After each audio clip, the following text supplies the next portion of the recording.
Assalamu alaikum. Welcome to another lecture of Applied Marketing Strategies MGT 681, lecture number 28.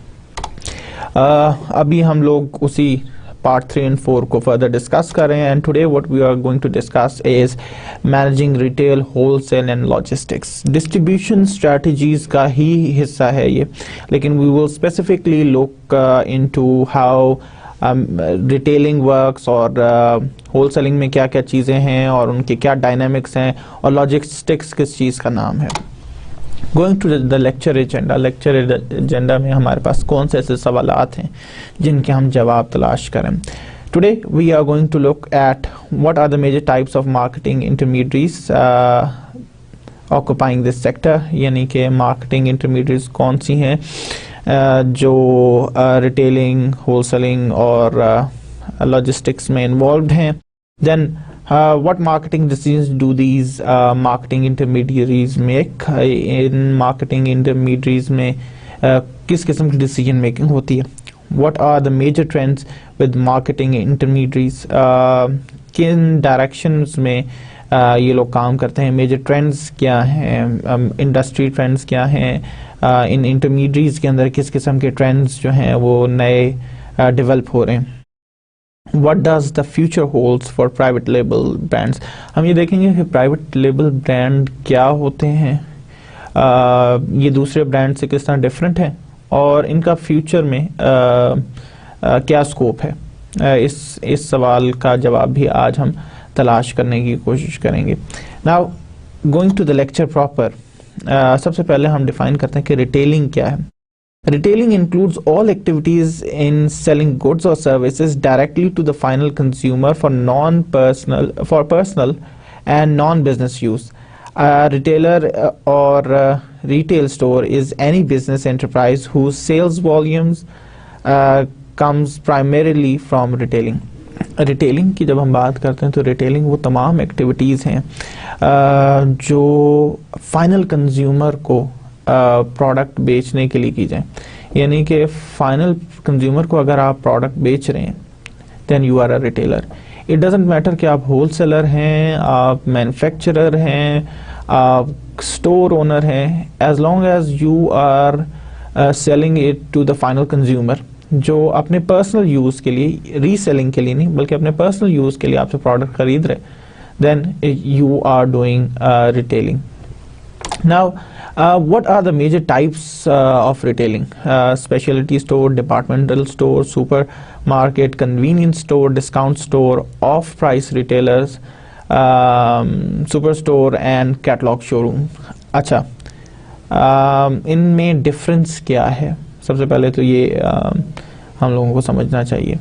Speciality store वो stores होते हैं जिनके पास आपके एक ही प्रोडक्ट की डीप असॉर्टमेंट होती है, यानी कि ये स्पेशलाइज करते हैं एक दो प्रोडक्ट्स के अंदर और उसकी वाइड वैरायटी इनके पास मौजूद होती है. फॉर एग्जांपल कोई लेदर स्टोर हो सकता है जिसके पास लेदर की डीप असॉर्टमेंट हो सकती है. बहुत सारे स्टोर्स ऐसे होते हैं जो जैसे सिगार एंड सिगरेट स्टोर्स जो आपके मुख्तलिफ किस्म के सिगार्स और मुख्तलिफ किस्म के सिगरेट्स अपनी स्टोर में रखते हैं. तो दीज आर स्पेशलिटी स्टोर्स. इनके पास एक ही प्रोडक्ट की बड़ी डीप असॉर्टमेंट होती है, एक से ज़ायद भी हो सकती है लेकिन मोस्टली एक या दो प्रोडक्ट्स की डीप असॉर्टमेंट होती है.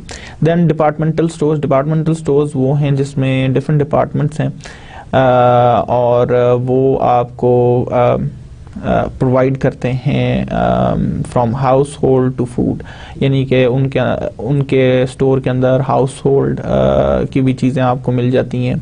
फिर आपको फूड से रिलेटेड भी चीज़ें मिल जाती हैं, क्लोथिंग्स भी मिल जाती हैं, आपको इलेक्ट्रॉनिक्स की भी छोटी मोटी चीज़ें मिल जाती हैं. तो these are called departmental stores. Then supermarkets वो स्टोर्स हैं, वो रिटेल शॉप्स हैं जहाँ पे आपको बहुत ज़्यादा डिस्काउंट्स मिलते हैं और एक वाइड असॉर्टमेंट होती है प्रोडक्ट की. सुपर स्टोर्स में आपके डिस्काउंट्स बेस्ड होते हैं वॉल्यूम पे, जितना ज़्यादा वॉल्यूम ख़रीदेंगे उतनी ज़्यादा आपको डिस्काउंट मिलेगा। Then convenience stores, convenience stores वो होते हैं जो मोस्टली 24/7 ओपन होते हैं, ये आपके घर के करीब ही होते हैं। इसमें असॉर्टमेंट जो होती है प्रोडक्ट की, यानी कि प्रोडक्ट वैरायटी इतनी ज़्यादा नहीं होती, लेकिन हर चीज़ थोड़ी बहुत वैरायटी में आपको मिल जाती है। फॉर एग्जांपल अगर आप किसी सुपर स्टोर में जाएंगे तो हो सकता है आपको 10 ब्रांड मिल जाएं सिर्फ सिर्फ डिटर्जेंट के, लेकिन हो सकता है जो आपके घर के करीब कन्वीनियंस स्टोर है इसमें आपको एक या दो ब्रांड्स मिलें, और उसमें भी हर किस्म की डिनोमिनेशन नहीं मिलेंगे, यानी ज़रूरी नहीं आपको 1 kg, हाफ kg, 250 ग्राम के पैकेजिंग आपको मिले। हो सकता है आपको सिर्फ 250 ग्राम की पैक मिले या 1 kg का पैक मिले। सो असॉर्टमेंट ना वाइड होती है ना डीप होती है, यानी कि प्रोडक्ट वैरायटी बहुत ज़्यादा नहीं होती और प्रोडक्ट के वेरिएंट्स भी बहुत ज़्यादा नहीं होते। देन डिस्काउंट स्टोर्स पाकिस्तान में एज सच इनका कॉन्सेप्ट्स नहीं है। पाकिस्तान में डिस्काउंट स्टोर्स मैंने नहीं देखे, as far as my knowledge is concern मैंने ऐसे डिस्काउंट स्टोर्स नहीं देखे। डिस्काउंट स्टोर्स स्पेशल स्टोर्स कह सकते हैं जो आपको बहुत ज़्यादा डिस्काउंट्स देते हैं। इस तरह के स्टोर्स ऐसे भी हैं जो आपको कहते हैं कि हर चीज़ आपको जो है वो इस प्राइस से कम में मिलेगी, यानी हर चीज़ $10 से कम में मिलेगी। ये स्टोर्स जो हैं ये वॉल्यूम बेस्ड नहीं होते, बल्कि इनके पास जो असॉर्टमेंट होती है प्रोडक्ट्स की वो ऐसी होती है जो डीपली डिस्काउंटेड होती है। देन ऑफ प्राइस रिटेलर्स वो रिटेलर्स होते हैं जो प्रोडक्शन ओवररन्स ख़रीद लेते हैं, बी ग्रेड कह सकते हैं, जो प्रोडक्शन होती है उनको ख़रीदते हैं, और ऑफ सीज़न प्रोडक्शन जो होती है या वेयर हाउसेज में कोई ऐसी चीज़ें हैं जो ऑफ सीज़न पड़ी हैं तो उनको ख़रीद के फाइनल कंज्यूमर को डिस्काउंट्स पे बेचती हैं। ऐसे छोटे छोटे स्टोर्स मुख्तलिफ शहरों में ज़रूर मौजूद होते हैं जो इंडस्ट्रियल सिटीज़ से स्पेशली जो एक्सपोर्ट गुड्स होते हैं उनको ख़रीदते हैं और फिर लोकल मार्केट में बेचते हैं। Then super stores are mega stores जिसमें आपके बहुत वाइड वैरायटी ऑफ सर्विसेज और प्रोडक्ट प्रोवाइड किए जाते हैं। फॉर एग्जांपल इनकी क्रेडिट सर्विसेज होती हैं, इनकी फूड है, इनके पास क्लोथिंग होती है, इनके पास ग्रोसरी आइटम्स होते हैं और इनके पास बहुत वाइड वैरायटी होती है। इतनी स्टोर्स की डिफरेंट किस्में होती हैं, जैसे फॉर एग्जांपल हाइपर मार्ट्स हैं जो बहुत बड़ी बड़ी मार्केट्स होती हैं। Catalogue showrooms on the other hand छोटे स्टोर्स भी हो सकते हैं और बड़े स्टोर्स भी हो सकते हैं। कैटलॉग शोरूम्स में आप जो भी कैटलॉग शॉपर्स हैं वो फिजिकली स्टोर में जाके प्रोडक्ट को एवेल्यूएट कर सकते हैं और देख सकते हैं कि प्रोडक्ट के फील कैसी है, देखने में कैसा है, पिक्चर में ओवर फोटोशॉप तो नहीं है, यानी कि पिक्चर में बहुत ज़्यादा खूबसूरत तो नहीं दिखाया गया, रियलिटी में देखने में कैसा है। सो आप कैटलॉग शोरूम में जाके अपना प्रोडक्ट देख सकते हैं और उसके बाद कैटलॉग के थ्रू ऑर्डर कर सकते हैं। Now levels of retail services के लेवल क्या हैं? सेल्फ सर्विस है, सेल्फ सिलेक्शन है, limited service and full service. Self service में ये वो स्टोर्स होते हैं रिटेल सर्विसेज में जिसमें कंज्यूमर खुद अपना प्रोडक्ट लोकेट करता है, फिर खुद ही कंपेयर करता है और सेलेक्ट करता है। यानी कि self service is the cornerstone of all discount operations, यानी कि जब आप ये सारे काम कंज्यूमर खुद कर रहा है तो हम कॉस्ट में बहुत ज़्यादा सेविंग करते हैं और वो कॉस्ट में जो सेविंग है वो अल्टीमेटली हम कंज्यूमर को डीप डिस्काउंट्स की सूरत में देते हैं। Many customers are willing to carry out their own, as I said, locate, compare and select, यानी कि आपको अगर कोई आपकी कोई प्रॉब्लम है, आपकी कोई नीड है, आपकी कोई वांट है, उसके लिए आप खुद प्रोडक्ट ढूंढेंगे कि कौन सा आपको प्रोडक्ट चाहिए, कौन सी आपकी नीड को सेटिस्फाई करेगा। फिर उसमें जितने ऑल्टरनेटिव्स हैं उनको कंपेयर करेंगे और उसमें से एक सेलेक्ट करेंगे। इसमें आपको रिटेलर हेल्प नहीं करता, तो this is called self service. Then self selection.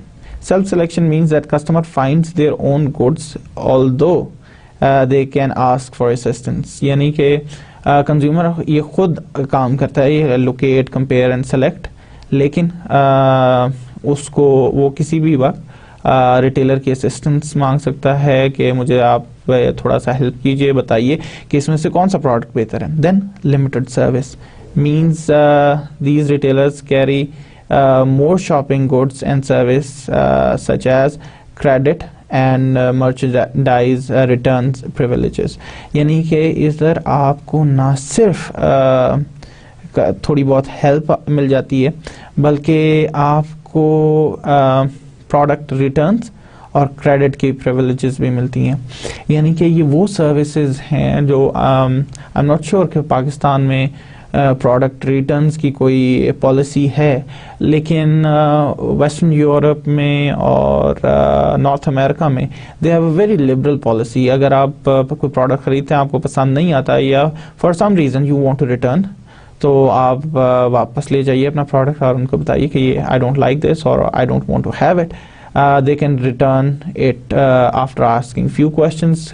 बहुत सारी कंपनीज ऐसी हैं जिनकी they have introduced no question policy whereby you just have to go and they will ask no questions कि आप क्यों रिटर्न कर रहे हैं, किस लिए रिटर्न कर रहे हैं, कब ख़रीदा था, इस तरह के annoying questions नहीं करेंगे and they will return your product straight away.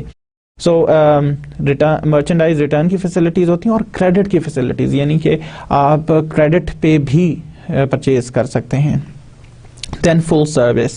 Full service is like salesperson are ready to assist you in every phase of locate, compare and select process.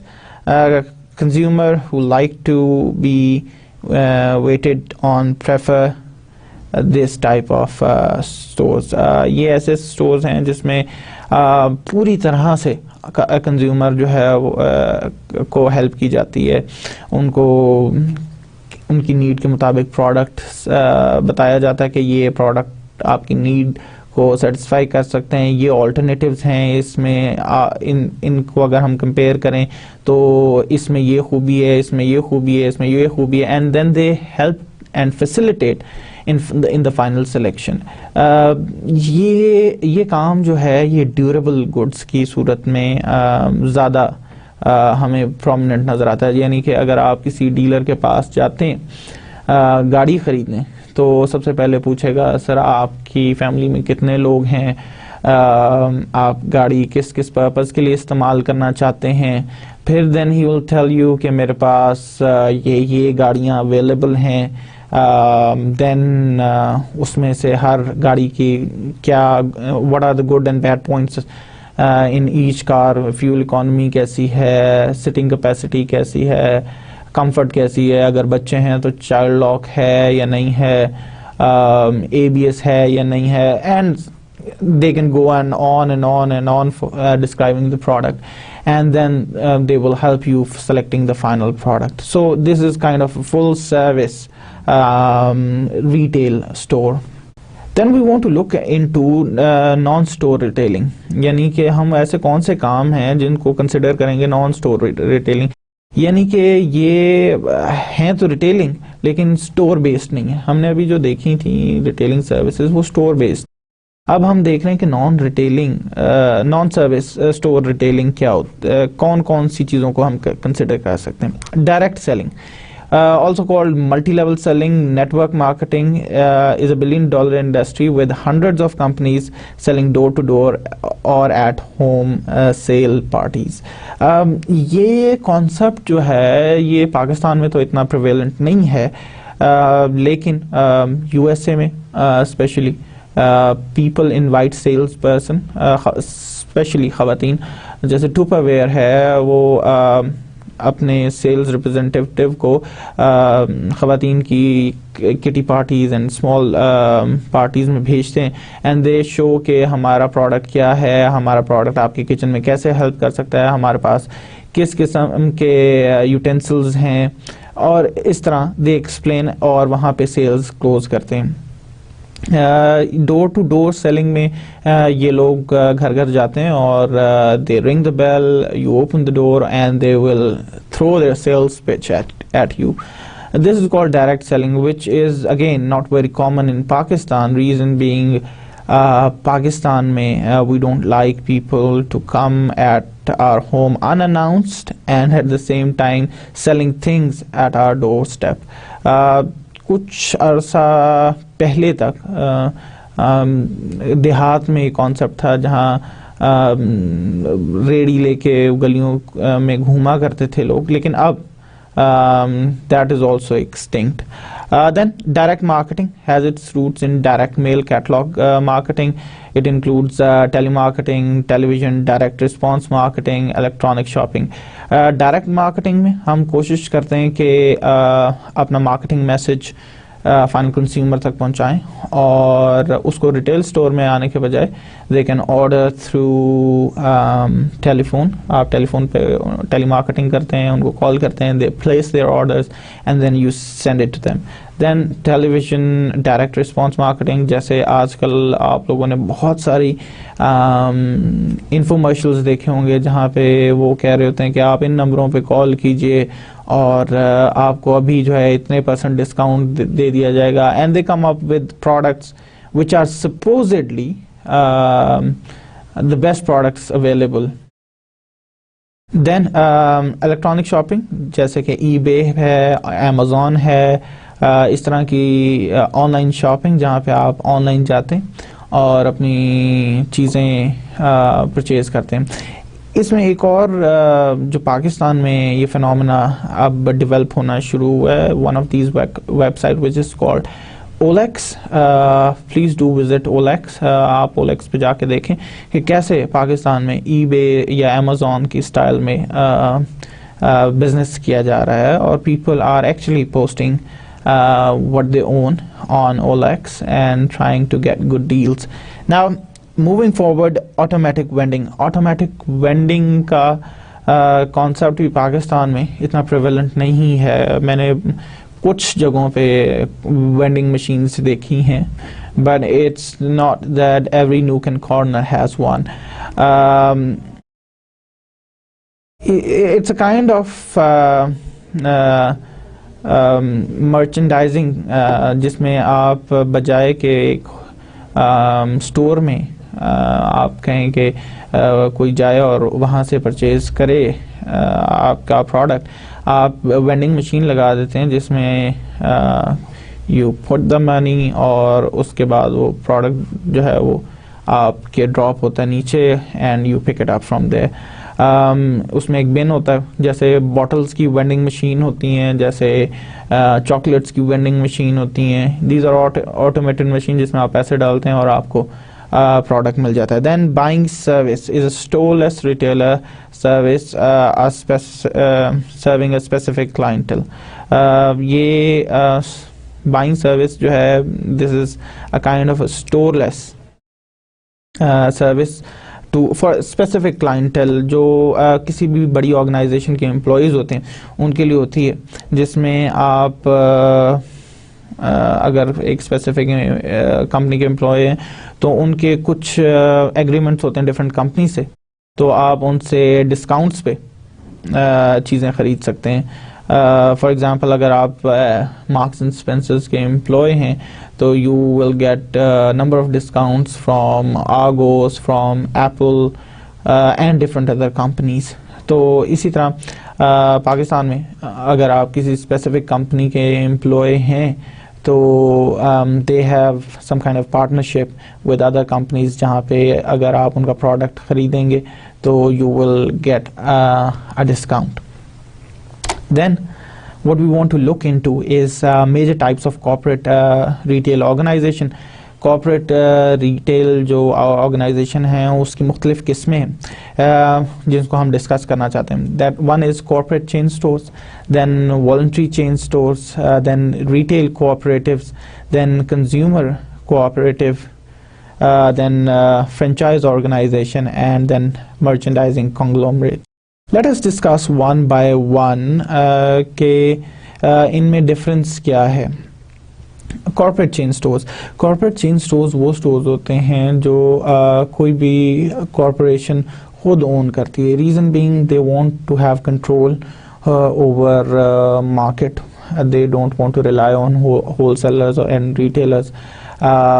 वो चाहते हैं कि अपने प्रोडक्ट को एक स्पेसिफिक तरीके से प्रेजेंट करें और जो उनका स्टोर एम्बियंस है वो उनकी कॉर्पोरेट फ़िलासफ़ी को रिफ्लेक्ट करें. फॉर एग्जांपल अगर आप एप्पल स्टोर में जाएंगे तो आपको थ्रू आउट द वर्ल्ड जो एप्पल स्टोर का एम्बियंस है वो एक जैसा मिलेगा. Reason being they want to depict their corporate philosophy. They have a specific philosophy which is design and innovation in every product. They want to reflect that in their stores as well. So वो कोशिश करते हैं कि they sell it through their own stores. However, Apple products, as I said earlier in some lecture, they are available through other retailers as well.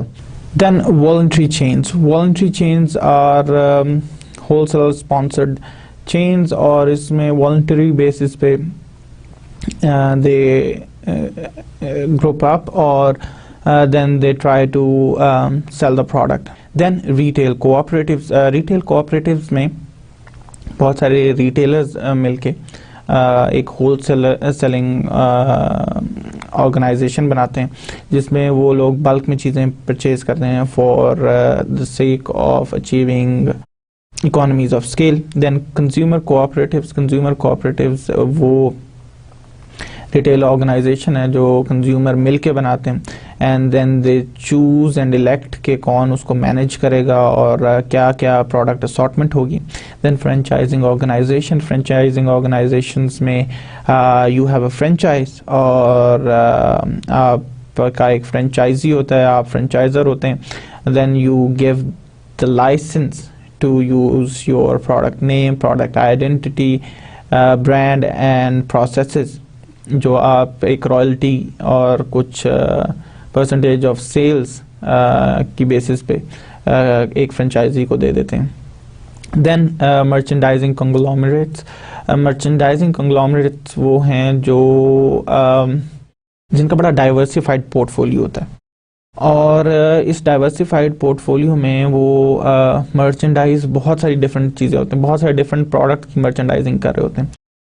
लेकिन हर product की merchandising के लिए ये बल्क में जो है वो परचेज करते हैं और कहीं ना कहीं जो इनकी जो बल्क परचेजिंग है वो एक से दूसरे पोर्टफोलियो को फ़ायदा देती है.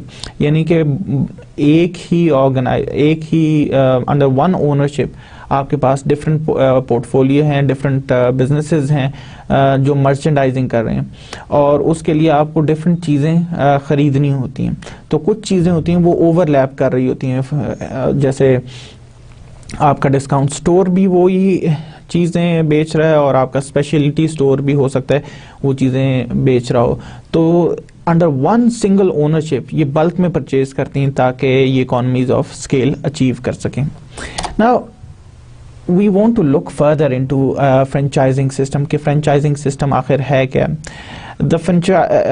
इस फ्रेंचाइजिंग सिस्टम में the franchiser own a trade or service mark and licenses it to a franchisee in return for royalty payments. जैसे कि अभी हमने बात की कि एक रॉयल्टी पेमेंट्स के लिए ये अपना ट्रेडमार्क और ब्रांड नेम जो है वो लाइसेंस कर देता है और franchise pays the right to be a part of the system. यानी कि franchise is paying for being the part of the system और फिर उसको बहुत सारी सिस्टम सपोर्ट्स अवेलेबल होती हैं जैसे एम्प्लॉय ट्रेनिंग है, मैनेजर्स ट्रेनिंग है, प्रोसेस ट्रेनिंग है, सॉफ्टवेयर एक्सेस है, इंफॉर्मेशन एक्सेस है, इस तरह की तमाम चीज़ें।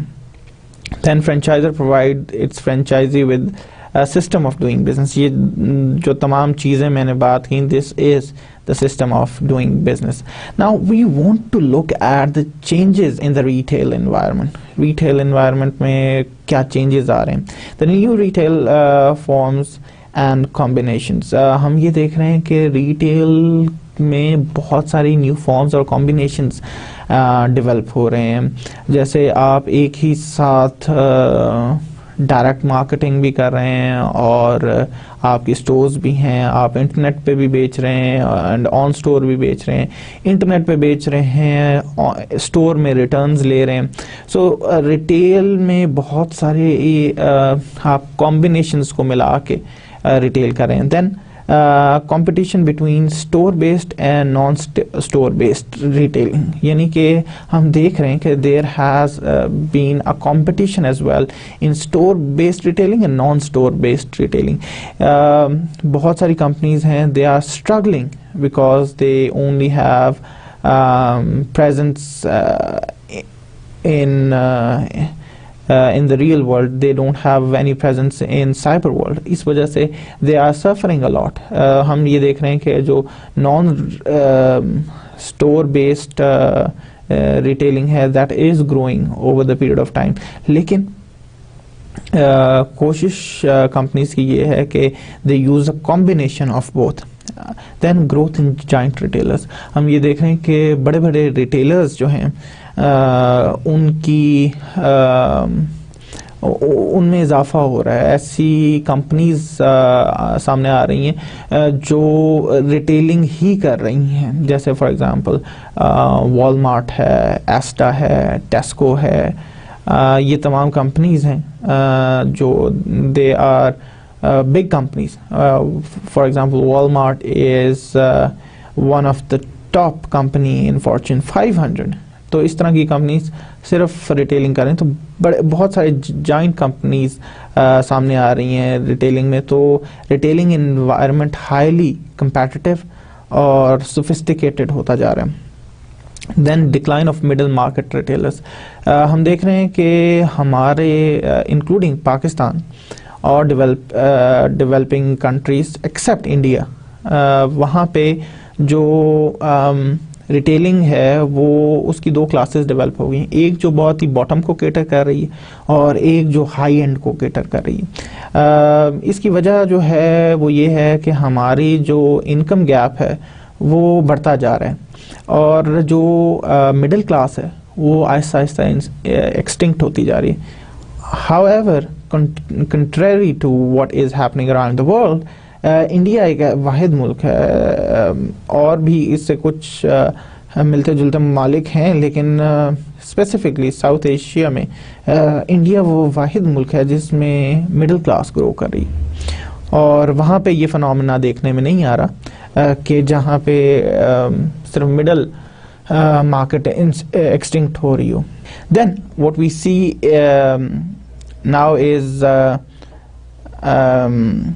growth in investment in technologies. बहुत सारी रिटेलिंग टेक्नोलॉजीज़ हैं जिसमें हम देख रहे हैं कि इन्वेस्टमेंट हो रही है। फॉर एग्जांपल ऐसे तमाम प्रोसेसेस जो आपके एनवायरनमेंट को लिंक कर दें और पेपरलेस एनवायरनमेंट में कन्वर्ट कर दें, ऐसी तमाम टेक्नोलॉजीज़ की तरफ ये रिटेलिंग कंपनीज ध्यान दे रही हैं। वेयर बाय यू नो कि आपके डेली इन्वेंट्री लेवल्स क्या हैं, किन इन्वेंट्री लेवल्स पे किस स्टोर को आपने दोबारा इन्वेंट्रीज को रिप्लेनिश करना है। तो ये तमाम चीज़ें is possible because of the technology, or companies are understanding, they are comprehending the fact कि technologies ना सिर्फ आपके सिस्टम की कॉस्ट को रिड्यूस कर रही हैं बल्कि एफिशिएंसीज को भी इम्प्रूव कर रही हैं। Then global profile of major retailers. हम ये देख रहे हैं कि ये जो रिटेलिंग कंपनीज हैं जिसकी मैंने बात की कि बड़े बड़े जाइंट्स डेवलप हो रहे हैं, ये सिर्फ महदूद एक मुल्क तक नहीं हैं बल्कि they have presence throughout the world. For example, अगर हम Marks and Spencers की बात करें तो Marks and Spencers has opened its stores in India now. Soon they are planning to come into Pakistan. इसी तरह बड़े बड़े स्टोर्स जैसे Walmart है, they have presence in many countries with different names. Carrefour, a French-based retail store, has presence in Dubai today. So हम ये देख रहे हैं कि ये जो retailers हैं, it is becoming a centralized phenomena whereby one company has a global presence. Growth of shopper markets, हम लोग देख रहे हैं कि शॉपर मार्केट्स जो शॉपिंग की मार्केट है, इसमें भी ओवरऑल एक ग्रोथ देखी जा रही है, एक अप ट्रेंड देखा जा रहा है. Now retailers marketing decisions, retailers को कौन कौन से मार्केटिंग डिसीजंस लेने पड़ते हैं. नंबर 1 इज़ टारगेट मार्केट, के उसको सेलेक्ट करना पड़ता है कि हमारी टारगेट मार्केट क्या होगी और उसके मुताबिक अब तमाम चीज़ें डिज़ाइन करते हैं हम. आपका स्टोर का एम्बियंस, आपके स्टोर में प्रोडक्ट की लोकेशन, आपके स्टोर में मार्केटिंग मटेरियल कैसा होगा, आपके स्टोर में असॉर्टमेंट किस किस्म की होगी, कितनी वाइड होगी, कितनी डीप होगी. This is all according to your target market. Then जैसे कि मैंने कहा, प्रोडक्ट असॉर्टमेंट आप डिसाइड करते हैं. देन प्रोक्योरमेंट, कौन सी चीज़ें कहाँ से लेनी है, किस तरह लेनी है. This is one of the decision जो रिटेलर ने लेना होता है. And then at the same time कि किसका प्रोडक्ट कैरी करना है, किसका प्रोडक्ट नहीं कैरी करना, कौन सा प्रोडक्ट हमारे विजन और हमारी यूँ कहना चाहिए कॉर्पोरेट फिलॉसफी के साथ जाता है और कौन सा प्रोडक्ट नहीं. देन प्राइसेस क्या होंगी.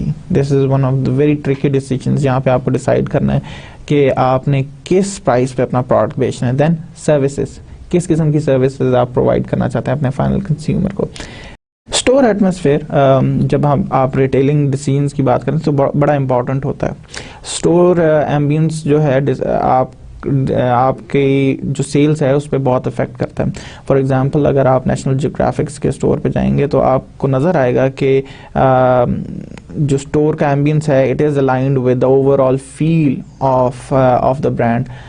इसी तरह मुख्तलिफ कंपनीज अपने जब स्टोर्स को बनाती हैं तो they want to depict an atmosphere जिसमें वो अपनी कॉर्पोरेट फिलॉसफी को डिस्क्राइब कर सकें. फॉर एग्जांपल, एप्पल स्टोर का एटमॉस्फेयर है.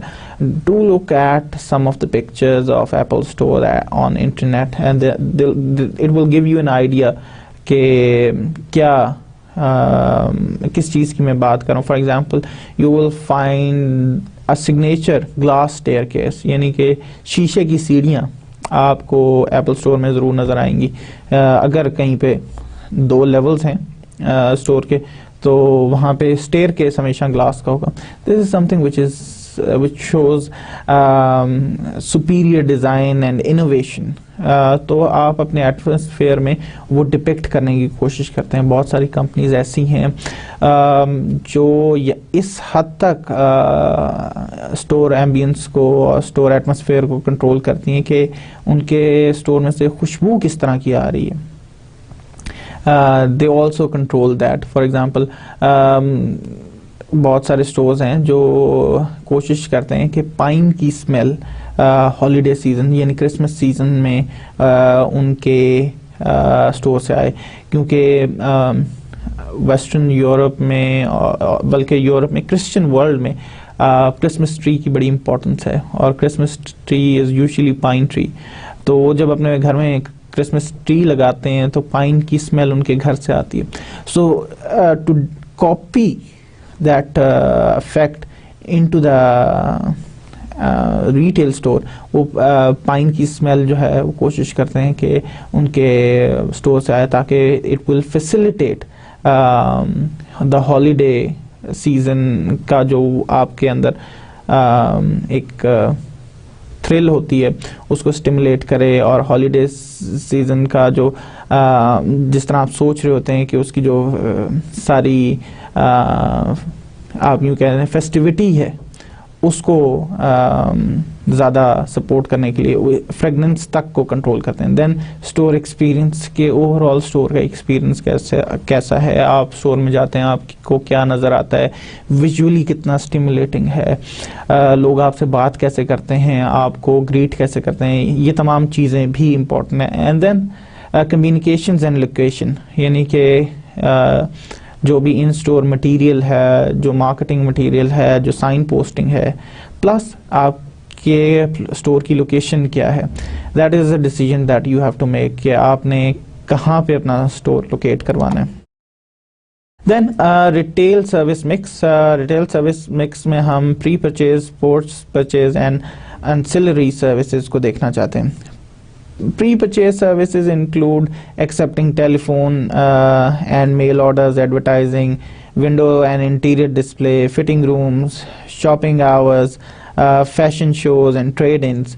ये तमाम चीज़ें हैं जो आप प्री परचेज सर्विसेज ऑफ़र करते हैं। फॉर एग्ज़ाम्पल, अगर आप किसी दुकान पे रेडीमेड शलवार कमीज़ लेने जाते हैं तो दे हैव फिटिंग रूम्स जहाँ पे आप you can try it on और देख सकते हैं कि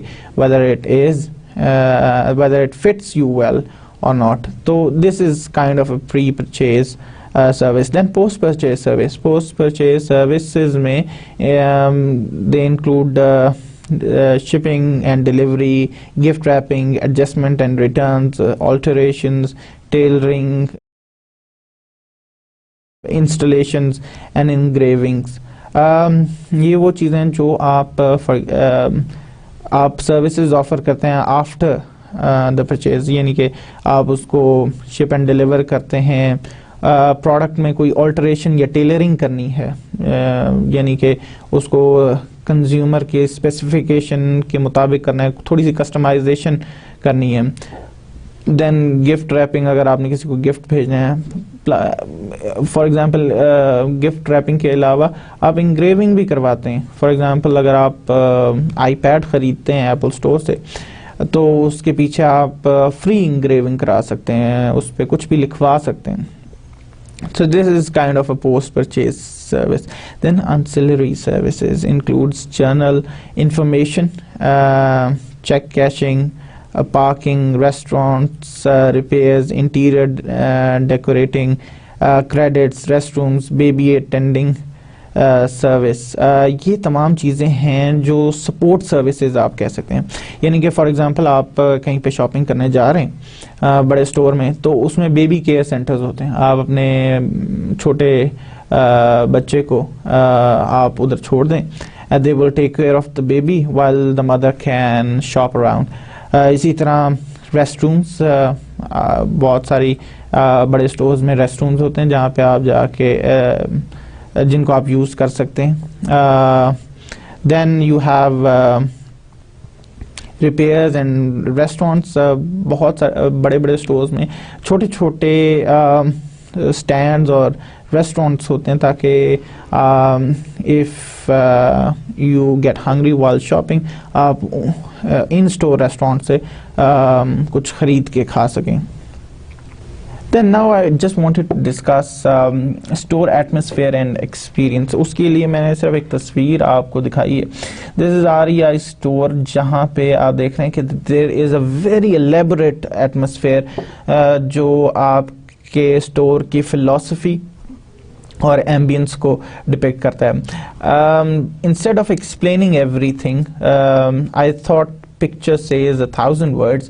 So this is the extent to which you can go, whereby you have created an experience and store atmosphere. Now, tips for increasing sales in retail space. Retail space में क्या किया जाए तो हम सेल्स को इंक्रीज कर सकते हैं। These are not strategies, बल्कि ये वो गुर की बातें हैं जिनकी वजह से आप स्टोर के अंदर सेल्स इम्प्रूव कर सकते हैं। कीप शॉपर्स इन स्टोर। आप जो शॉपिंग का जो टाइम है उसको किसी तरह इंक्रीज कीजिए। जैसे ही आप शॉपिंग का टाइम जो है वो इंक्रीज करेंगे, उससे होगा ये कि कंज्यूमर विल बाय मोर। जितना ज़्यादा वो स्टोर के अंदर रहेगा, जितना ज़्यादा आप उसको एंगेज करेंगे, जितना ज़्यादा आप उसको स्टोर में घुमाएंगे फिराएंगे, उतना ज़्यादा वो कोशिश करेगा कि वो दूसरी चीज़ों को देखे और फिर उसकी शॉपिंग जो है वो शॉपिंग कार्ट में जो चीज़ें हैं वो इंक्रीज होती जाएंगी। इसमें एक स्पेसिफिक कॉन्सेप्ट है which is called automaton. Automaton का कॉन्सेप्ट ये है कि इंसान जो है जब एक स्टोर में बार बार जाता है तो उसको पता चलता रहता है कि कौन सी चीज़ क्या कहाँ पड़ी है। वो स्ट्रेट अवे उस आयल में जाता है, वो चीज़ उठाता है और वापस निकल आता है बाहर। This is called an automatic behaviour. Companies क्या करती हैं कि फ्रीक्वेंटली प्रोडक्ट की प्लेसेस थोड़ी बहुत चेंज करती हैं। ज़्यादा चेंज करेंगे तो कंज्यूमर विल बी अनॉयड, उसको प्रोडक्ट मिलेगा नहीं और वो तंग आके आपके स्टोर से चला जाएगा। लेकिन थोड़ी बहुत चेंजिंग से होता ही है कि they look at other products as well, और हो सकता है कि वो एक चीज़ खरीदने आया हो और 2-3 चीज़ें और ख़रीद के चला जाए। Then is honour the transition zone, यानी कि जो ट्रांजिशन जोन है उसको की रिस्पेक्ट करें। जब कस्टमर एक स्टोर में एंटर होता है, वो किसी और फ्रेम ऑफ माइंड में होता है and they need to slow down to process the environment around, उसको समझने के लिए और जो आप मार्केटिंग मटेरियल जो मार्केटिंग स्टिमुलस है उसको प्रोसेस करने के लिए। So on the transition zone, यानी कि उनको उस जोन से एक फेज से दूसरे फेज में आने दें एंड देन सेल्स क्लर्क उनको अप्रोच करें। देन मार्केटिंग मटेरियल जो है उनकी क्लियर लाइन ऑफ साइट में होना चाहिए और इस तरह की चीज़ें आपको देखनी चाहिए। डोंट मेक देम हंट, यानी कि प्रोडक्ट जो आपका प्रोडक्ट है वो किसी ऐसी जगह पे नहीं पड़ा होना चाहिए जहाँ पे उनको घूमना पड़े और एक हंटिंग की सिचुएशन क्रिएट हो जाए। सिंपल लेआउट प्लान होना चाहिए जिसमें आप आसानी से लोकेट कर सकें कि कौन सी चीज़ें कहाँ पे पड़ी होंगी। Make merchandise available to reach and touch, यानी कि जो आपका मर्चेंडाइज है that should be available to reach and touch, जहाँ पे कुछ ऐसे प्रोडक्ट्स हैं they are high in search properties, तो वो उनको टच कर सकें, देख सकें, फील कर सकें, ताकि वो अपने परचेज डिसीजन को जो है वो फाइनल कर सकें। Note that mens do not ask questions.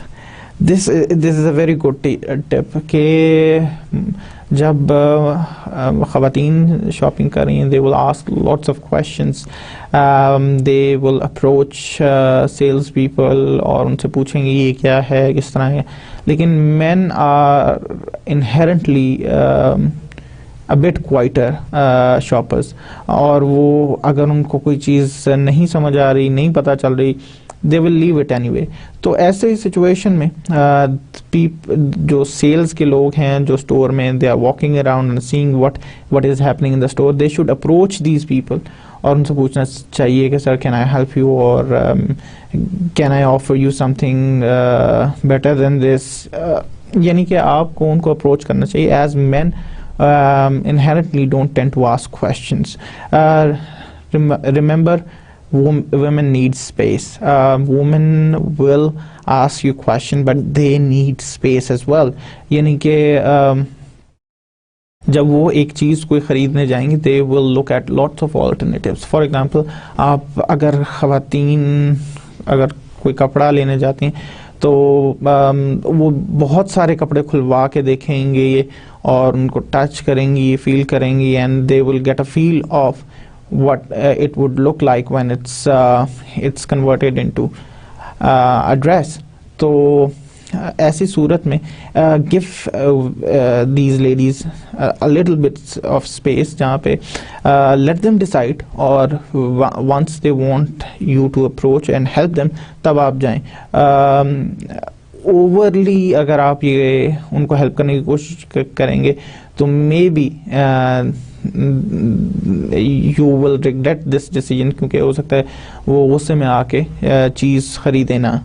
And make checkout easy, यानी कि रिटेल स्टोर से जो चेकआउट है, यानी कि फाइनल आप अपनी ट्रॉली लेके जाते हैं, अपना ट्रॉली पे बिल बनवाते हैं और फिर उसको पैक करके आप अपनी गाड़ी तक जाते हैं, या जो भी जिस चीज़ पे भी आपने जाना, जो भी आपके पास व्हीकल है, तो मेक चेकआउट इजी, यानी कि चेकआउट जो है वो बहुत ज़्यादा कॉम्बसम और ट्रबलिंग नहीं होना चाहिए। बहुत सारे ऐसे बड़े बड़े रिटेल स्टोर्स हैं जिन्होंने सेल्फ चेकआउट सिस्टम्स बनाए, यानी कि आप अपना प्रोडक्ट्स लेके जाएं, खुद स्कैन करें और अपना बिल बनाएं, और बिल जो है वो कैश या क्रेडिट कार्ड के थ्रू मशीन में पे करें, and then you can move on.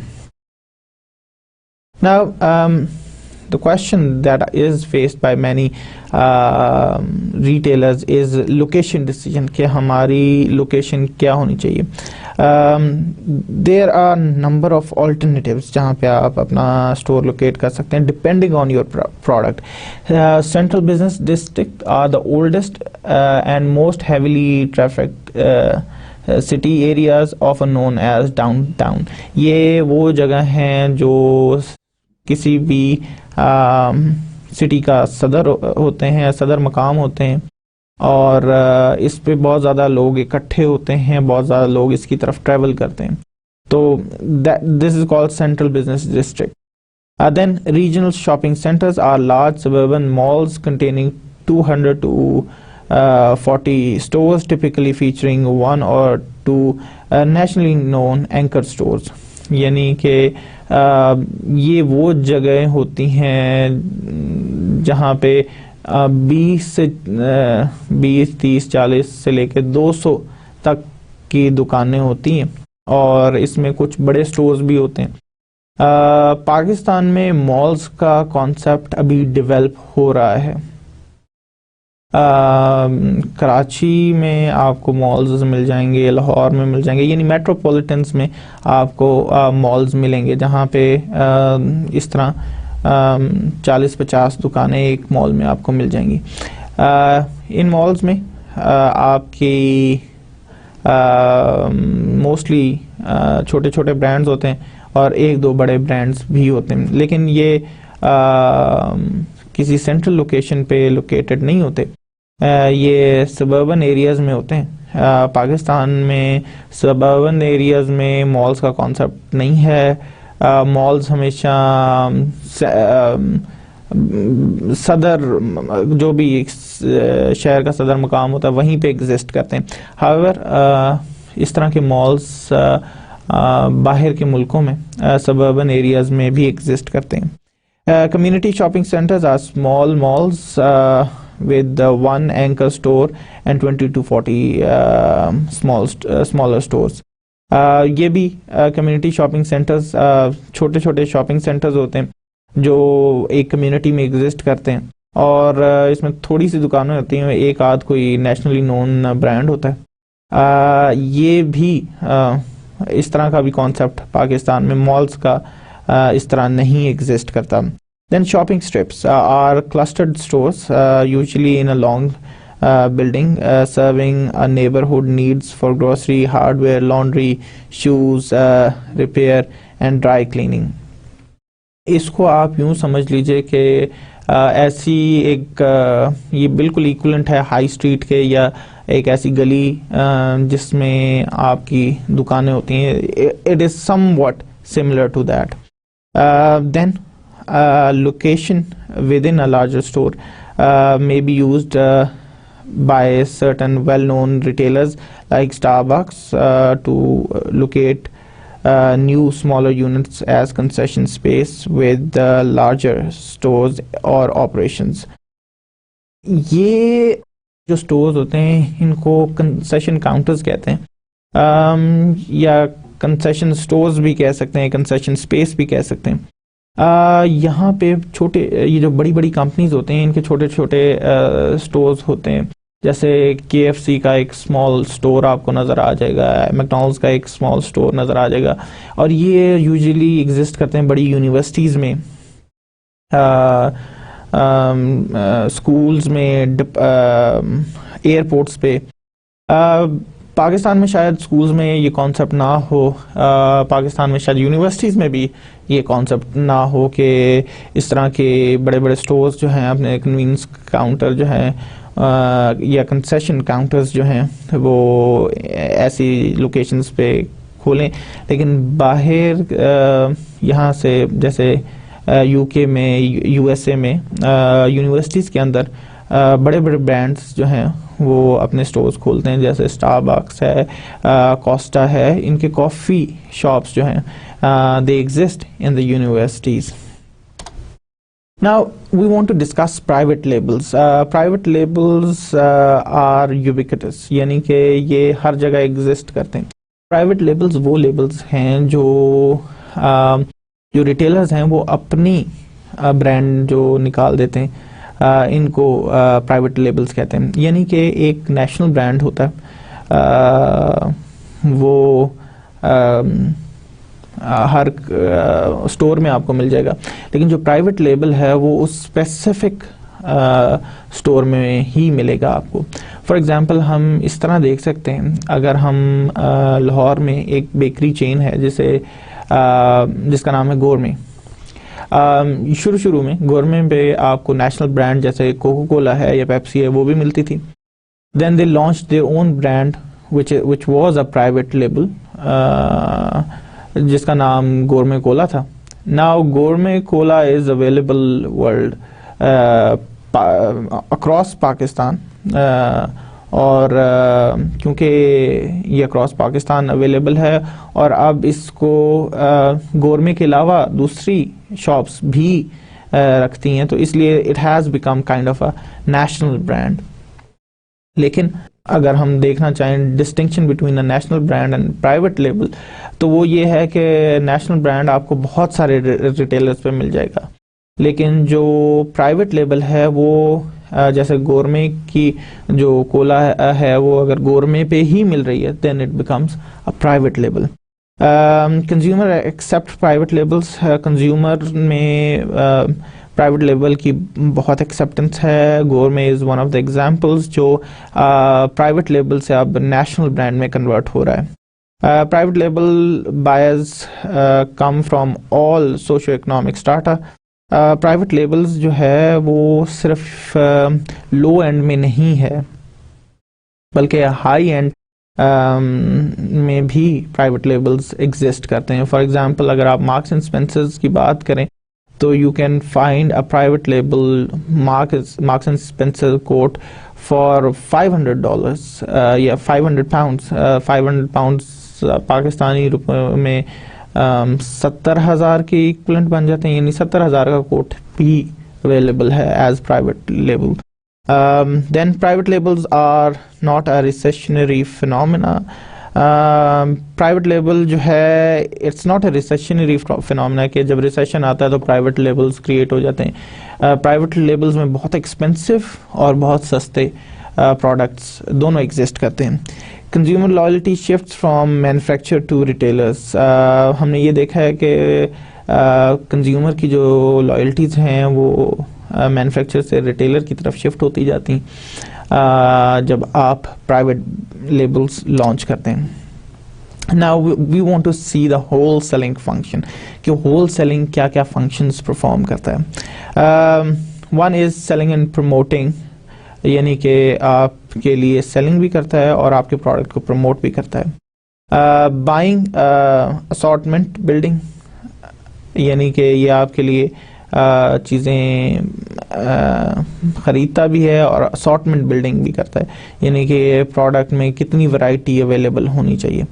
Then bulk breaking, यानी कि मैन्युफैक्चर क्योंकि बल्क में बेचता है, रिटेलर्स को उतनी क्वांटिटी में अवेलेबल नहीं चाहिए नहीं होता, तो ये बल्क को कन्वर्ट करता है उन क्वांटिटीज़ में जो रिटेलर्स को एक्सेप्टेबल होती है। देन वेयर हाउसिंग, यानी कि ये आपके प्रोडक्ट को स्टोर करता है, ट्रांसपोर्ट करता है from manufacture to the final user, और अगर कोई बीच में इंटरमीडियरीज हैं उन तक। देन फाइनेंसिंग, ये आपके प्रोडक्ट को स्टोर करने के लिए और हेल्प आउट करता है रिटेलर्स को भी, and it sometimes finance the retailers to store the product या product को handling के लिए जो equipment required है। then risk bearing, inherently हर product के failure या success के chances होते हैं, और जब किसी चीज़ में chance involve हो जाता है then it is a kind of a risk। तो जब आप रिटेलर के लिए या आपका प्रोडक्ट होलसेलर कैरी करता है, they are bearing the risk. Then आपको मार्केट इंफॉर्मेशन प्रोवाइड करता है, एट द सेम टाइम आपको management services and counselling provide करता है, यानी कि बहुत सारी प्रोडक्ट मैनेजमेंट सर्विसेज हैं जो होलसेलर आपको प्रोवाइड कर सकते हैं। रीज़न बीइंग के they have contact with the consumer, with the retailer और overall market के साथ they have high interaction। तो इस high interaction की वजह से they can provide you with counseling services के product में क्या changes आने चाहिए, क्या changes customer demand कर रहे हैं। अच्छा, अब हम बात करना चाहते हैं मेजर होलसेलर टाइप्स की। मेजर होलसेलर टाइप्स में हमारे पास आ जाते हैं merchants, full service, limited service, broker and agents, manufacturer and specialised. Merchants वो आपके होलसेलर्स हैं जो आप क्या प्रोडक्ट ख़रीदते हैं, they take title to the merchandise और फिर उसको रीसेल करते हैं। देन फुल सर्विस वो होलसेलर्स हैं जो आपको आपका प्रोडक्ट ना सिर्फ दूसरी इंटरमीडियरीज तक या फाइनल कंज्यूमर तक पहुंचाते हैं, बल्कि they give the credit facilities and other services as well.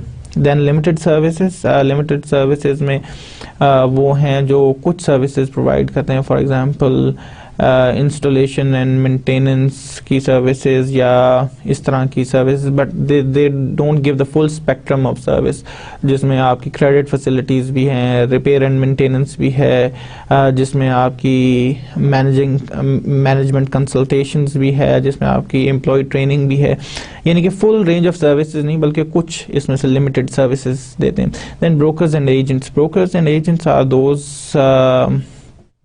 People जो आपको आपका प्रोडक्ट बेचते हैं, but they don't take title to the product, यानी कि वो आपसे प्रोडक्ट ख़रीदते नहीं, बल्कि या तो आपके सेल्स में मदद करते हैं, यानी कि आपकी सेल्स क्लोज करते हैं, उनके पास सेल्स फोर्स होती है विच दे यूज़ एंड एम्प्लॉय ताकि आपका प्रोडक्ट बेच सके, या फिर आपके लिए एज ब्रोकर काम करते हैं, यानी कि आपके बीच में और आपके जो क्लाइंट है उसके बीच में एज कम्युनिकेशन ब्रिज के तौर पे काम करती है, whereby they help you to create the sale.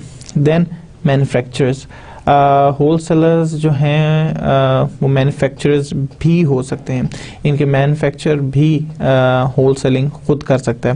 Then specialised वो होलसेलर हैं जो किसी एक स्पेसिफिक चीज़ में स्पेशलाइज करते हैं, उन्होंने एक कॉम्पिटेंस डेवलप की होती है। फॉर एग्जांपल पेट्रोकेमिकल्स के होलसेलर्स हैं, जैसे सल्फ़र के होलसेलर्स हैं। These are people who specialized in certain products और उसी की वो wholesaling करते हैं। Then we wanted to discuss the supply chain management as well.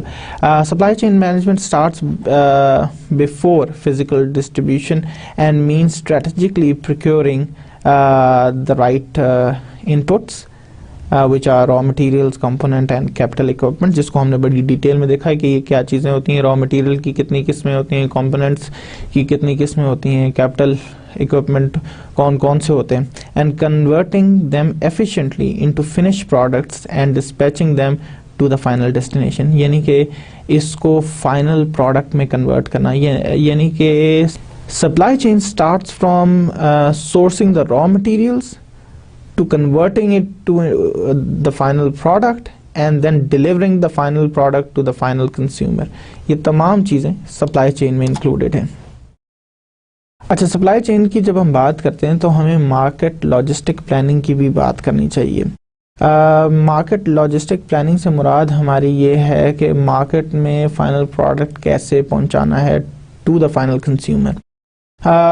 जब हम इसकी बात करते हैं तो हमारे पास कुछ कंसिडरेशंस हैं।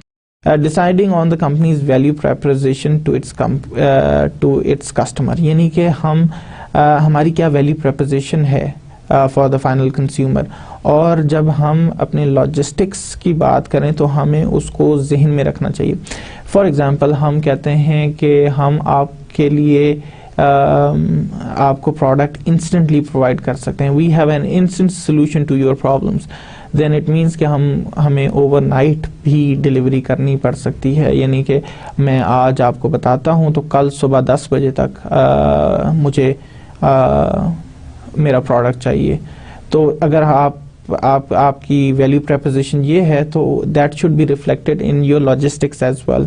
Deciding on the best channel design and network strategy, फिर आपको ये भी डिसाइड करना है कि best channel decide based on के आप क्या अचीव करना चाहते हैं। तो best channel design and network strategy क्या होगी। अगर फॉर एग्जांपल आप कहते हैं कि ओवरनाइट डिलीवरी आप करेंगे तो स्ट्रेटजी क्या होगी, कैसे होगा, कौन कौन से लॉजिस्टिकल टूल्स आपको चाहिए। अगर आप से आज मैं ऑर्डर प्लेस करता हूं तो उसको कौन प्रोसेस करेगा, फिर कैसे उसको होलसेलर से रिटेलर तक पहुंचाया जाएगा या होलसेलर से डायरेक्टली डिलीवर किया जाएगा टू फाइनल कंज्यूमर। कौन कौन से लॉजिस्टिक्स इसमें इन्वॉल्व होंगे, क्या हम डिलीवरी जो है किसी थर्ड पार्टी को देंगे या ये काम भी हम खुद करेंगे। फॉर एग्जांपल, बहुत सारी कंपनीज जो हैं जो ओवरनाइट डिलीवरी का प्रॉमिस करती हैं, वो करती ये हैं कि जो भी प्रोडक्ट आपने डिमांड किया होता है उसके जो इंटरनल प्रोसेसिंग है वो खुद करती हैं, and then they give the logistic to a third party. For example, UPS है, टीसीएस है, फेडरल एक्सप्रेस है, इनको ऐसी कोरियर सर्विसेज को वो लोग लॉजिस्टिक्स उनके हवाले कर देते हैं। Then we have to develop operational excellence, यानी कि हम लोगों को वो तमाम तरीक़ों को अडॉप्ट करना होता है जिससे हम अपने लॉजिस्टिक्स की एफिशिएंसी और इफेक्टिवनेस को इम्प्रूव करें, यानी कि ओवरऑल ऑपरेशनल एक्सलेंस को अचीव करें।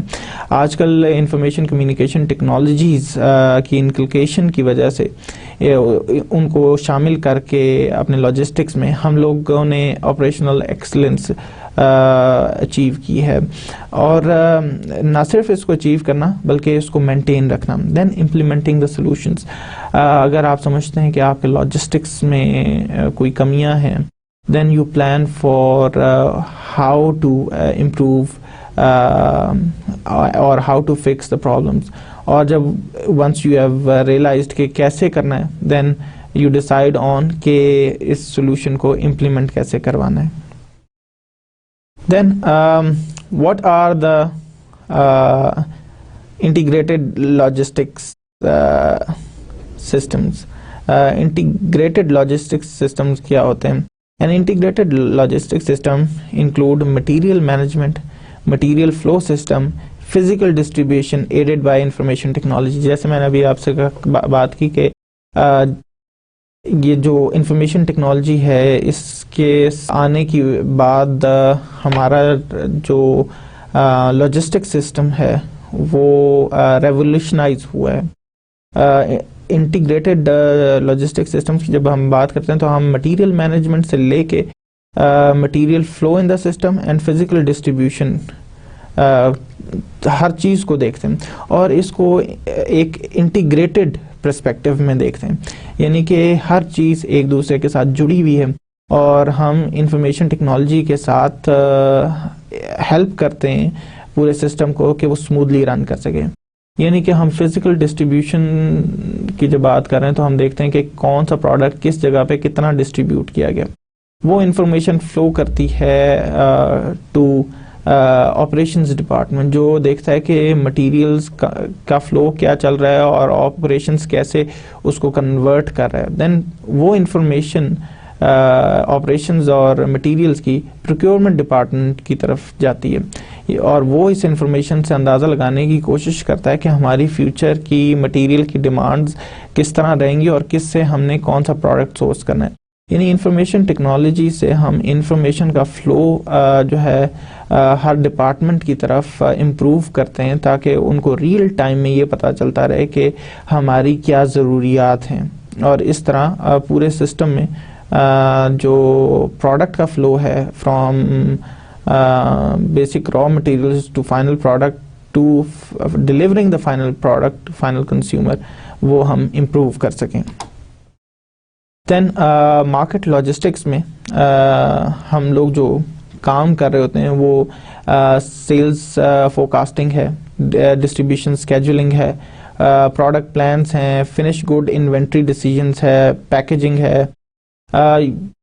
Just to give you a brief idea ये क्या क्या चीज़ें हैं। सेल्स फोरकास्टिंग यानी कि कितनी सेल्स होंगी उसके मुताबिक हम लॉजिस्टिक्स को प्लान करते हैं। देन डिस्ट्रीब्यूशन स्केजुलिंग के कब किस रिटेलर को या किस क्लाइंट को कितना प्रोडक्ट यूनिट्स देने हैं। देन प्रोडक्शन प्लान्स के प्रोडक्शन को ये इन्फॉर्म किया जा सके कि कितना कौन सा प्रोडक्ट किस वेरिएंट में कितना प्रोड्यूस करना है। Then finish good inventory decisions यानी कि हम लोगों ने जो फिनिश गुड है वो एकदम से तो सेल नहीं हो जाता, कुछ अर्सा कंपनी अपने पास रखती है या होलसेलर अपने पास रखता है, तो उसका डिसीजन के किस लेवल तक मेंटेन करनी है जिससे ओवर सेल्स ओवर स्टॉकिंग भी ना हो जाए, जिससे आपकी इन्वेंट्री कैरिंग कॉस्ट इंक्रीज हो जाती है लेकिन कम इन्वेंट्री होने की वजह से you don't lose a sale. Then packaging आपने किस किस्म की करनी है, आपकी लॉजिस्टिक्स किस किस्म के हैं, आपको अगर आप से एक स्पेसिफिक मोड से प्रोडक्ट भेज रहे हैं तो उसमें प्रोडक्ट के डैमेज होने का ख़तरा तो नहीं है, अगर है तो उसको कैसे प्रोडक्ट को डैमेज किए बगैर फाइनल कंज्यूमर तक पहुंचाया जाए। Then in plant warehousing के प्लांट के अंदर जो है जो वेयर हाउसिंग करनी है फाइनल प्रोडक्ट की वो कैसे करनी है। देन शिपिंग रूम प्रोसेसिंग यानी कि जब प्रोडक्ट आपका फैक्ट्री से बाहर निकलता है तो और it is ready to ship to the if you say final consumer wholesaler retailer however it is, तो उसमें कुछ प्रोसेस इन्वॉल्व होता है, उसको कैसे जो आपने टूवर्ड्स इंटरमीडिएट्स भेजने हैं, तो इन सब चीज़ों को के प्रोसेस को ओवरलुक करना। देन आउटबाउंड ट्रांसपोर्टेशन यानी कि फैक्ट्री से निकल के वो किस तरह जाएगी आपकी product to final consumer retailers और होलसेलर्स, ट्रक्स के ज़रिए जाएगी, रेल रोड से जाएगी, शिप्स के ज़रिए जाएगी, प्लेन के थ्रू जाएगी, इन सब को मैनेज करना। फील्ड वेयर हाउसिंग यानी कि सब चीज़ें आप प्लांट में नहीं रखते, आपके वेयर हाउसेस फील्ड पे भी होते हैं, यानी कि डिफरेंट लोकेशंस पे आपके वेयर हाउसेस होते हैं, उनको मैनेज करना और देखना। देन डिलीवरी एंड सर्विसेज यानी कस्टमर को फाइनल प्रोडक्ट पहुंचाना और डिफरेंट सर्विसेज प्रोवाइड करना जिसमें reverse flow and forward flow दोनों शामिल हैं। देन मार्केट लॉजिस्टिक्स डिसीजंस, ये कुछ ऐसे डिसीजंस हैं जो हमें लेने पड़ते हैं। How should orders be handled यानी कि ऑर्डर कैसे लिए जाने चाहिए, इंटरनेट के थ्रू, टेली मार्केटिंग के थ्रू या इन store. This is the kind of question that we handle in logistics. What should where should stock be located? कि स्टॉक आपका कहाँ लोकेट होना चाहिए, इन प्लांट में कितना होना चाहिए, डिस्ट्रीब्यूटर के पास कितना होना चाहिए, वेयर हाउसेज जो फील्ड वेयर हाउसेज हैं उसमें कितना होना चाहिए। Then how much stock should be held यानी कि कितनी क्वांटिटी में डिफरेंट इंटरमीडिएट्स के पास स्टॉक होना चाहिए ताकि ओवर स्टॉकिंग से कॉस्ट इंक्रीज ना हो और आप you don't lose sales as well. Then how should goods be shipped, और गुड्स जो है वो फाइनली जिस तरह हमने अभी देखा कि किस तरह शिप किए जाने चाहिए, रेल रोड से क्या कहते हैं इंटरनेट के थ्रू, अगर आपका कोई सॉफ्टवेयर वगैरह है, अगर आप फिजिकली उसको डिस्ट्रीब्यूट करना चाहते हैं तो ट्रक्स के जरिए या रेल रोड या शिप्स या airplanes, whatever it is, that comes under market logistics decision. Then this is determining the optimal order quantity, यानी कि आपको अगर आप रॉ मटेरियल्स परचेज कर रहे हैं तो what is the optimal order quantity. अगर हम देखें वाई एक्सिस पे हमारे पास per unit cost in dollars है और एक्स एक्सिस पे हमारे पास ऑर्डर क्वांटिटी है। नाउ वी सी 3 लाइंस, जिसमें एक line which is a straight line says inventory carrying cost per unit जो स्टडीली इंक्रीज कर रही है with the passage of time. Then we have order processing cost per unit, यानी कि जैसे जैसे आपकी क्वांटिटी इंक्रीज कर रही है तो आपकी ऑर्डर प्रोसेसिंग कॉस्ट जो है वो डिक्रीज कर रही है। इसलिए क्योंकि अगर आप एक ऑर्डर प्लेस करते हैं तो से उसकी पर ऑर्डर आपकी कॉस्ट हम सपोज कर लेते हैं कि फिक्स्ड है और वो 500 रुपये। जब आपने 10 प्रोडक्ट ऑर्डर किए तो पर यूनिट कॉस्ट आपकी होगी 50। फिर आपने जब 100 प्रोडक्ट ऑर्डर किए तो आपकी पर यूनिट कॉस्ट होगी 5 रुपये। तो जैसे जैसे आप इंक्रीज करते जाएंगे अपनी क्वांटिटी, वैसे वैसे order processing per unit cost है वो डिक्रीज करती जाएगी और इसी तरह आपकी टोटल कॉस्ट पर यूनिट भी डिक्रीज करती जाएगी। लेकिन जैसे जैसे आप ऑर्डर क्वांटिटी बढ़ाते जाएंगे तो आपकी इन्वेंट्री कैरिंग कॉस्ट जो है वो इंक्रीज करती जाएगी, यानी कि वेयर हाउसेस की कॉस्ट इंक्रीज करती जाएगी, जो उधर यूटिलिटीज़ इस्तेमाल होती हैं। फॉर एग्जांपल अगर आपने आइसक्रीम ऑर्डर कर रहे हैं तो आइसक्रीम को ठंडा रखने के लिए आपको फ्रीजर्स चाहिए, फ्रीजर्स को चलाने के लिए आपको बिजली चाहिए। सो आपकी ओवर हेड कॉस्ट जो है वो इंक्रीज करती जाती है। सो हम देखते हैं इकोनॉमिक ऑर्डर क्वांटिटी या ऑप्टिमल ऑर्डर क्वांटिटी वो क्वांटिटी है जहाँ पे आपकी इन्वेंट्री कैरिंग कॉस्ट और आपकी ऑर्डर प्रोसेसिंग कॉस्ट एक दूसरे को क्रॉस करती हैं। This is a quantity where you have optimal order carrying cost and optimal order processing cost per unit. इससे अगर आप आगे ज़्यादा करेंगे तो आपकी टोटल कॉस्ट इंक्रीज हो जाएगी, इससे कम करेंगे तब भी आपकी टोटल कॉस्ट इंक्रीज करेगी। रीज़न बीइंग, अगर आप क्यू स्टैटिक की तरफ देखें तो क्यू स्टैटिक से अगर आप राइट की तरफ मूव करेंगे तो आपकी जो ऑर्डर क्वांटिटी है वो इंक्रीज करेगी। आपकी ऑर्डर क्वांटिटी इंक्रीज करने की वजह से आपकी इन्वेंट्री कैरिंग कॉस्ट जो है वो इंक्रीज करेगी, लेकिन ऑर्डर प्रोसेसिंग कॉस्ट डिक्रीज करेगी। लेकिन ओवरऑल इफेक्ट ये होगा कि आपकी टोटल कॉस्ट इंक्रीज करेगी। और क्यू स्टैटिक से अगर आप लेफ्ट की तरफ मूव करेंगे तो आपकी इन्वेंट्री कैरिंग कॉस्ट तो कम होगी लेकिन ऑर्डर प्रोसेसिंग कॉस्ट ज़्यादा होगी। तो इस वजह से Q static is the point जहां पे आप ऑप्टिमली अपनी कॉस्ट को रख सकते हैं, यानी कि ना इस पॉइंट से अगर आप आगे पीछे होंगे तो आपकी कॉस्ट जो है वो इंक्रीज करती जाएंगी। I think this is all for today. Thank you very much for listening to me today. Allah Hafiz and take care.